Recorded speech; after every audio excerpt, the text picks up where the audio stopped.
feel like I often hear the word masterpiece thrown around a lot, but what is a masterpiece? The dictionary definition is something that's created with a lot of skill from the artisan, but I feel like that word means a lot of different things to a lot of different people. Is it something that's perfectly crafted? Is it a piece of art that moves you emotionally? Is it a piece of art that challenges how you think and feel for a long time to come? Is it all of those things? Is it none of them? Excuse me, sir, this is a Wendy's. Either order or get out. But when I think of a masterpiece, I usually think of something with a lot of heart that resonated with me. I've played many great games, but only a few I would ever call masterpieces. The Deadly Premonition games, Kingdom Hearts 2, and even maybe No More Heroes 3. Not perfect games by any stretch of the imagination, well except Kingdom Hearts 2, but games so full of passion that even through all the jank, they've really stuck with me. And I think I found a game that can sit next to those titles. Today, I'm talking about the violent, the bloody, the little bit goofy, and just downright odd Wanted Dead. Wanted Dead is a third-person shooter slash hack and slash action title released on Xbox Series, PlayStation 5, and PC on Valentine's Day of 2023 to mostly negative reviews. Wanted Dead was developed by a relatively small Japanese studio by the name of Soleil? I think I'm pronouncing that wrong, let me look that up. Soleil. Yeah, not even in the right ballpark. Soleil has two other games under their belt, Valkyrie Elysium and Naruto Boruto Shinobi Strikers, neither of which the ultimate gamer, myself, have played. But I've only ever really heard negative things about Valkyrie Elysium, and the thought of an online Naruto game doesn't really sound that appealing to me. The game was directed by Hiroaki Matsui, the director of Ninja Gaiden Black, and Ninja Gaiden 2, as well as directing one of the Dead or Alive games. No. One of the fighting games. That's better. So this man made some of the hardest action games known to man. I guess I'm gonna expect this to be the Dark Soul of shooters then, huh? The cinematic director is Stephanie Junston. Probably pronounced that one wrong too. A name and face a lot of you guys might recognize. She's a prolific voice actor and is most well known for her role as Quiet in Metal Gear Solid 5. Stephanie also does the voice of the Gunsmith, as well as singing more than a couple tracks on the soundtrack, including the song She Works Hard for Her Money, which got an entire anime music video as part of the promotion of the game. And the music video is pretty solid. The animation's decent enough. The music video follows a very minor character in the game, the waitress at the diner the gang frequents. She only has one scene in the game, but she gets a whole music video to herself, which actually fleshes her out as a character. Not that it really adds much to the whole experience, it's just nice. So on top of singing, voice acting, and even directing the cinematics, Stephanie also performs in live-action cooking videos that you can unlock throughout the game. I'm not much of a chef, so I don't know if these recipes are any good. And for my description, it almost sounds like the crew behind this game sounds pretty stacked. Well, until you experience the first couple scenes of the game. I have some eggs, beans, bacon, make it 4 slices. No, 5. Definitely 5. A few pancakes on the side, some syrup, banana milkshake, coffee with cream. Please don't put milk in there. Very hard to digest. Some orange juice and a pack of smokes. Tomato soup and coffee. Make it Irish.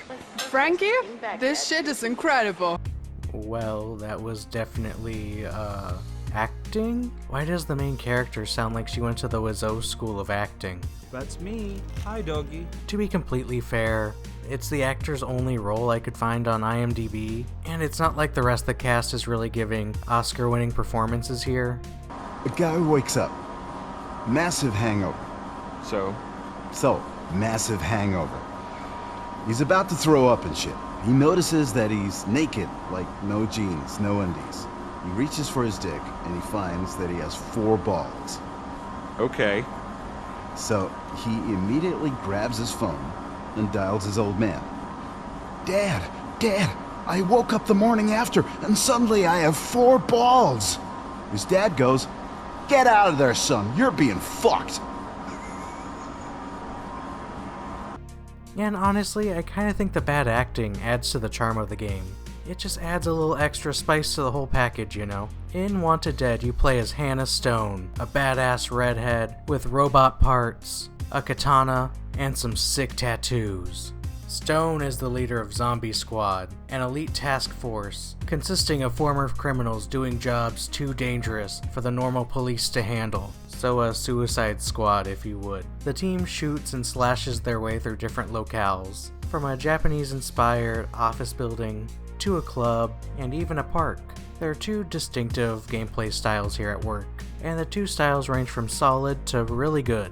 You shoot the dudes with the guns, and you slash the guys with the melee weapons. Yeah, you can shoot the guys with the melee weapons, but ammo is limited, and the melee guys are typically a lot spongier, and the melee combat actually feels really good. You get a parry akin to Sekiro, and even a little pistol counter, which leaves an enemy open for some big attacks. There's even a Bloodborne-esque health regen mechanic, where this purple section of your health bar can be refilled by slashing enemies with your katana, or just fill it all the way back up with one of the John Wick style finishers. And these finishers are really fun to watch. I honestly didn't even get tired of them by the end of the game. I mean, just look at this. There's a light RPG system with a skill tree where you dump your skill points into. You unlock new finishers, passive abilities, more counterattacks with the parries. It's not the deepest system, but it's pretty satisfying. The gun combat, however, is not as good. Like I mentioned earlier, the ammo is pretty sparse, and the guns feel a little floaty. It's not the worst feeling shooting in a game, it's serviceable, and I still had some fun with it. You can modify Stone's rifle and pistol at checkpoints marked by Gunsmith, Drone, and swapping out the gun parts will just boost or lower certain stats. Nothing too crazy. The game is fairly difficult, which is kinda to be expected from the Ninja Gaiden director. At the start of the game, Stone feels pretty fragile. I'm fragile, but I'm not that fragile. And honestly gets a little bit easier after the first mission or so. I don't know if it's just because I unlocked more stuff or I just kinda got into the zone, but the middle portion of the game felt the easiest to me. The difficulty really ramped up there at the end, but I felt like it wasn't because the enemies were challenging me more, just that the checkpoints were a lot farther apart. A couple of the bosses also gave me trouble, but as someone who usually solos Dark Souls bosses, it wasn't too painful. The game is just really fun to play overall, and in between the big stages, get to hang out at Police HQ, and this is where you can just chill out, hang out with your crew, talk to the other pigs, or you can even sharpen your skills at the shooting range and combat arena, or you can do what I did and spend so much time with the stupid little mini-games they have. It definitely feels like a lot of these mini-games are pulled straight out of Yakuza. You've got a crane game where you can unlock a bunch of collectibles, from little figures of the cast, to music that can get played throughout the station, as well as those aforementioned cooking videos. There's like a little side-scrolling arcade shooter. It's pretty solid. There's the ramen mini-game, which plays out just like Yakuza's Karaoke. It's a rhythm game where you hit the buttons on the beat. I felt like I missed a lot of the prompts because the frame rate wasn't quite stable all the time. And oh yeah, speaking of karaoke, there's also a karaoke minigame in Wanted Dead. It's the exact same as the ramen minigame, except they throw a couple extra buttons at you. And when you unlock the minigame in the story, you sing 99 Luftballons for the entire 5+ minutes, with the gunsmith really out of key. I think this section is fucking hilarious. 99 Luftballons auf ihrem Weg zum Horizont. Geht man Fuß aus dem All, der Musikte ein General. And after it was done, I was really excited to see what other songs Stone might be singing out of key. So when I got back to the police HQ, I ran straight for that microphone, just to see what other songs might be on offer. And lo and behold, as soon as I hit the button, I'm not met with a menu to pick out a song. The screen just fades to black, and there Stone is, right next to the gunsmith, singing 99 Luftballons. Yes! The only song for the karaoke is 99 Luftballons in German. This is simply amazing. I don't know if this is like the most brilliant shitpost on earth, or just a flat out mistake, but either way I love it. I just can't stop laughing at the thought that someone made an entire karaoke minigame and only put in 99 Luftballons. And they're singing it terribly too. Honestly, just Game of the Year material right here, 100%. But now, let's dig into the story of Wanted Dead. Wanted Dead takes place in the distant future year of 2022, where Hong Kong is a cyberpunk dystopia. The major corporation in town, Dower, is famous for making their synthetic humans for their labor. And they're apparently bankrolling not just Hong Kong PD, but the Zombie Squad itself. And now we get to meet the Zombie Squad. While they get their Tarantino-esque diner scene. I'll have some more. Whoa, take it easy, Tiger. Day's just begun. Yeah, Doc. Take it easy.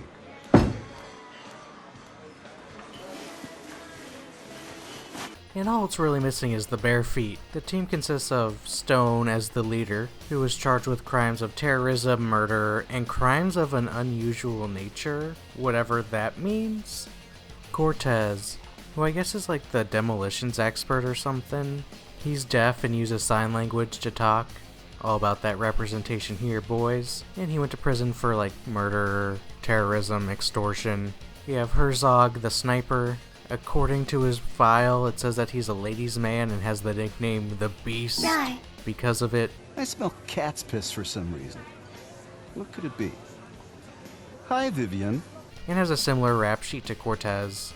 We got Doc, the medic, and I feel like his backstory is slightly more interesting than the rest. He was a surgeon that ended up with a designer drug problem, ended up killing an important official on the surgery table, and I almost forgot, Captain Simmons. The glue that keeps Zombie Squad together. He's a real bona fide, no-nonsense cop, and is the guy that put the whole zombie crew together.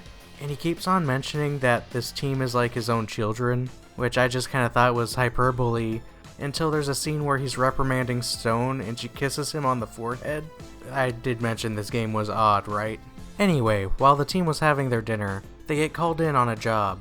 Some paramilitary group attacked Dower Synthetics, and Zombie Squad is the only ones that can take them down. And from this point on, I'm going to give a spoiler warning, because I'm going to give you guys the entire story, or at least my interpretation of it. Even after I played the game and got about 90% of all the files and collectibles, I'm still very confused about what was going on this entire time. So if you want to skip over the spoilers and experience this roller coaster all by yourself, skip to the timecode on screen right now. It'll also be in the description below. Okay, back to it.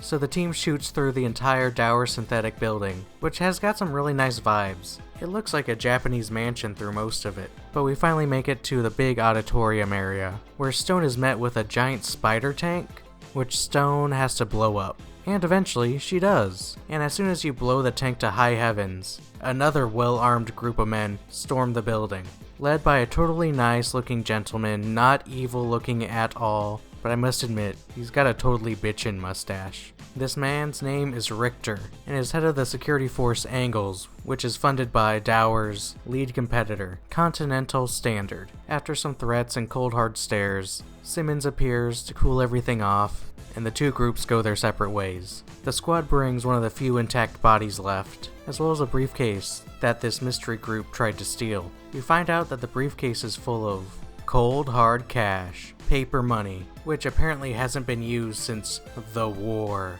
And the body has no record. The fingerprints hasn't been logged, no DNA evidence, which also seems to be weird since the war, because apparently everyone's fingerprints and DNA get logged at birth now. We also get another weird scene at Police HQ.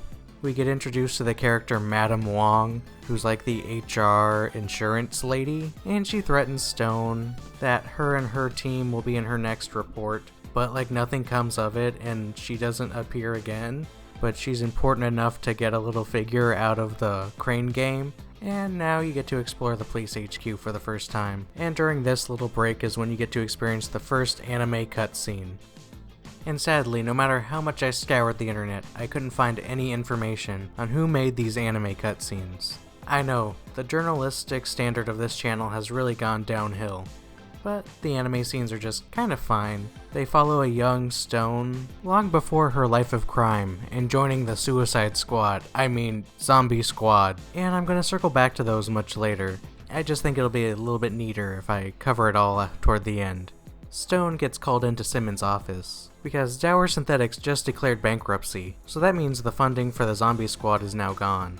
And on top of that, the synthetic slave labor they've been using had started an uprising in the park. So the Zombie Squad gets sent in to quell protesters, because protests in Hong Kong always go so well. You get warned that the synthetics are really human, but they're not really human, so kill them with impunity. But as soon as you enter the park, it feels pretty human. I mean, they bleed red, and even beg for their lives. You don't have to do this. Better be safe than sorry.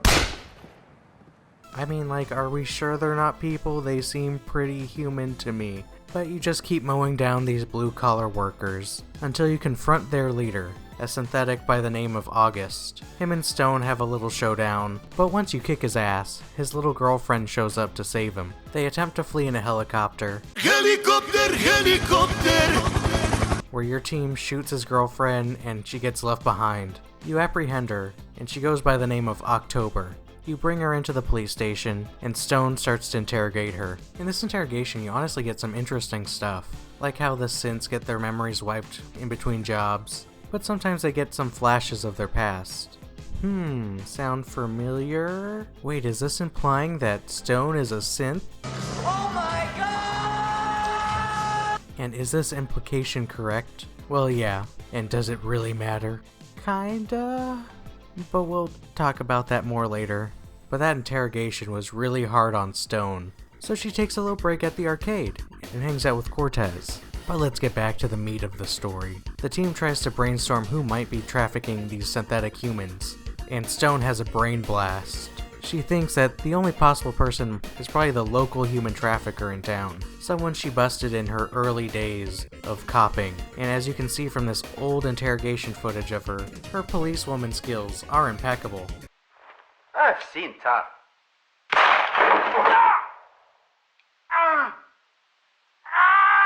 You fucking bitch! So her and Cortez infiltrate the trafficker's lair, which is the local nightclub. You get another anime cutscene where her and Cortez infiltrate the building. And this is like the only anime cutscene that isn't about Stone's past. And once you make it to the human trafficker, you just give him a light grilling, and he easily admits that he was the one that trafficked the synths into the city. Where, you know, as a normal cop would, you just shoot him in the face instead of placing him under arrest. And now you have to fight your way out of the nightclub, slashing your way through a sea of bouncers, in which they look like either Johnny Sins or Draco Malfoy, or as I see it, the two pinnacles of masculinity. And once you're about halfway through the nightclub, a mysterious, well-armed force busts into the building. Well, it's not too mysterious. You see this guy here? Yeah, that's Richter's right-hand man. He was also in this cutscene earlier, but he's easy to miss, and I honestly missed him the first time. So we can deduce that this is Richter's outfit coming to take you down. And you fight them all off, you make it to the roof, where the rest of the squad is waiting to extract you with a helicopter. But once you finally make it up there, Cortez gets shot in the leg, and you're met with the Russian assassin, Kolot. Kolot was briefly mentioned earlier in the story as one of Herzog's former cellmates, who he was apparently pretty scared of. But she ended up being one of the easiest fights in the game in my opinion. Doing the basic parries and pistol counters, I took her down pretty easily.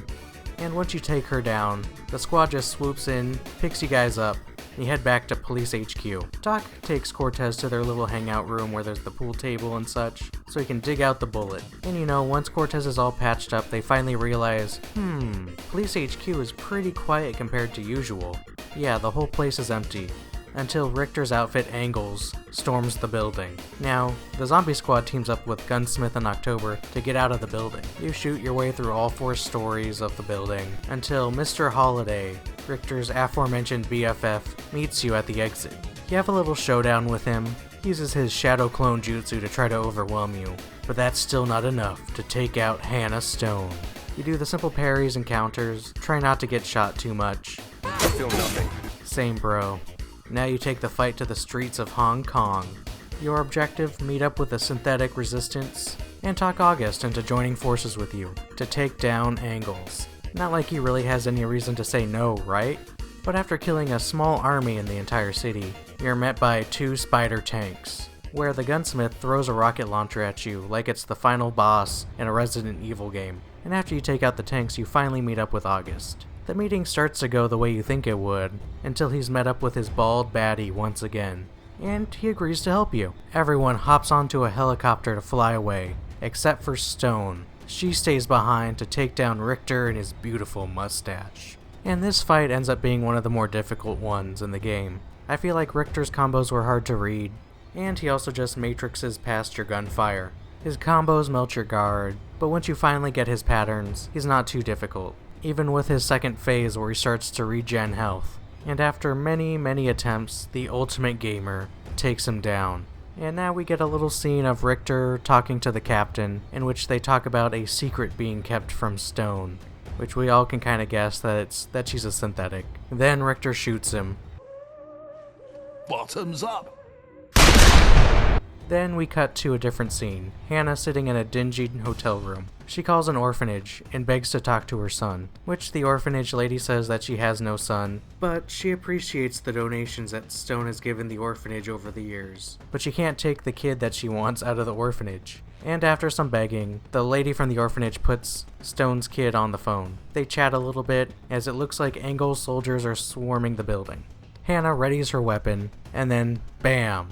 Title card. We get the end credits, and then a little scene at the end, which is where I'm going to talk about the anime scenes. It shows a young, 19-year-old Hannah Stone, or should I say her real name, Emma Lautner, as her son is very sick. She can't pay for the medical bills, so she goes to Continental Standard. She takes a Faustian bargain from the company. She sells her body to them to become a synthetic worker. They tell her that they'll pay for her son's medical treatments, in exchange for her being essentially a slave. She gets her memories wiped, and gets told that she's gonna get a blue-collar job of some kind. Which technically happens, I guess. I guess Suicide Squad team leader is a blue-collar job. But getting your memories wiped, and entire past, that's kinda sad. It almost hits on some deep themes there. Overall, the story's pretty nonsensical.